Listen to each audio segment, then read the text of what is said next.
Welcome back to the program. This week, a federal high court in Abuja granted bail to former Minister of Aviation, Hadi Sirika, his daughter, and two others in the sum of 100 million naira with two sureties. Mr. Sirika and others are being tried over an alleged 2.7 billion naira fraud. The court also restricted the defendants from traveling abroad without its permission. Justice Orji ordered that the defendants be remanded in prison custody if they failed to meet their bail conditions. Recall that the Economic and Financial Crimes Commission, that's the EFCC, in April took the ex-Minister of Aviation into custody and grilled him for days. The anti-graft agency then slammed 6-count charge on him, his daughter, and two others. The EFCC alleged that Mr. Sirika abused his office by awarding 1.3 billion naira consultancy contract for the Nigerian air startup to Tianero Nigeria Limited. Well, I still have in the studio for this discussion Justice Ojieno, lawyer. Well, can you now explain to us the legal basis, behind the court's decision to grant Mr. Sirika, his daughter, and two others 100 million naira bail each?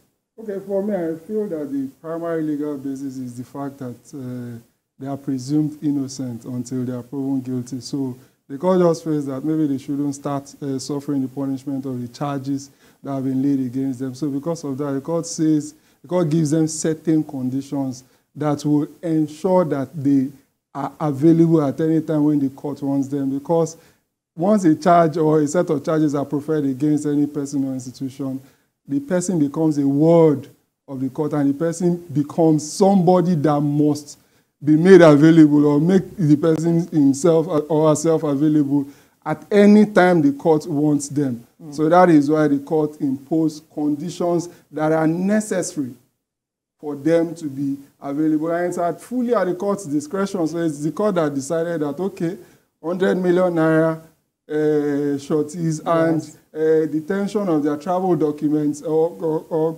making them get permission from the court before they travel outside of the jurisdiction of the court are necessary conditions. And yeah, we hope so. We pray that they don't jump despite that.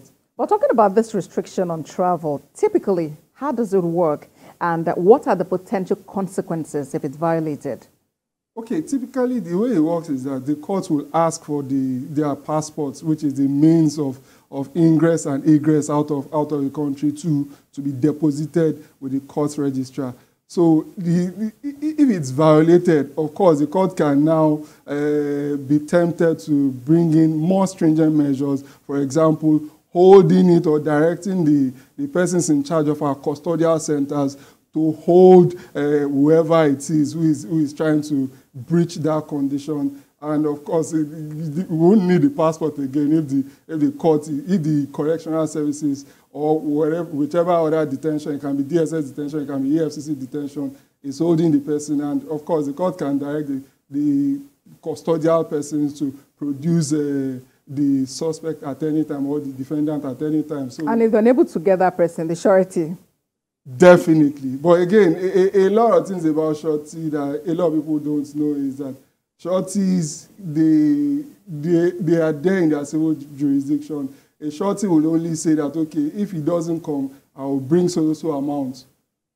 For example, the 100 million. So if the surety brings the 100 million, the surety becomes free. But again, there is still injustice against society because the person that sought to be punished or sought to be tried would then have escaped justice. All right, but what are the implications of this particular case now for the broader legal and political landscape in Nigeria?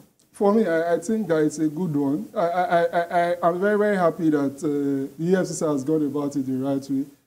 His presumption of innocence has been intact. There has not been unnecessary media propaganda. So I feel that for the legal landscape, a lot of persons will learn their lessons, including politicians, no matter how close you are to the persons in power, because he said that he's an in-law to the former president, and he appeared to everybody, or everybody was scared that maybe they are therefore above the rule of law. But again, this is him and his own persons trying to account for their stay in particular office. So however high you are, however strong you are, the arms of the law outstretched will always get you. So that I think is a major implication that I think that all politicians should learn from.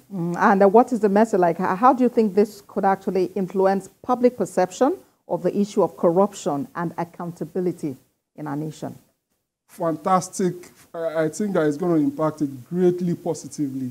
It has really impacted not just this one, but a string of cases like this are really, I think, in my opinion, boosting public perception when it comes to fight against corruption, which is also at the forefront of what this administration has been touting that it's going to do. So I feel that the public will therefore be having more positive perception of what this administration is about. And it's also going to be a serious note of warning to any persons or set of persons who may want to violate our economic laws. So I feel that is a very huge step in the right direction. But Justice, can this kind of case be settled out of court? Okay, definitely. That's number one, and it can also be settled in court. Yeah, for me, I'm not entirely against plea bargain. And the major reason why I'm not entirely against plea bargain is because we have seen in this country that trials get bungled a lot. See, after this case leaves the public, after it leaves reportage, if the members of the Fourth Estate of the realm are not beaming their cameras onto it or pushing it into our consciousness consistently, what ends up happening is that a lot of water may pass under the bridge. And some of these persons that it appeared that we may have a watertight case against them may get bungled. So because of that, why not plea bargain? Plea bargain is not unique to us as a country. It is one major outlet for justice that people exploit in advanced democracies. I dare say that it's even touted that about 95% of cases that go on in America, the UK and all, they are settled by way of plea bargain. But this can only, take that route if those who are presumed, if the accused is guilty. Definitely. But in this case, they pleaded not guilty. No, they can still come back to change their plea. All right. Let's see how it goes.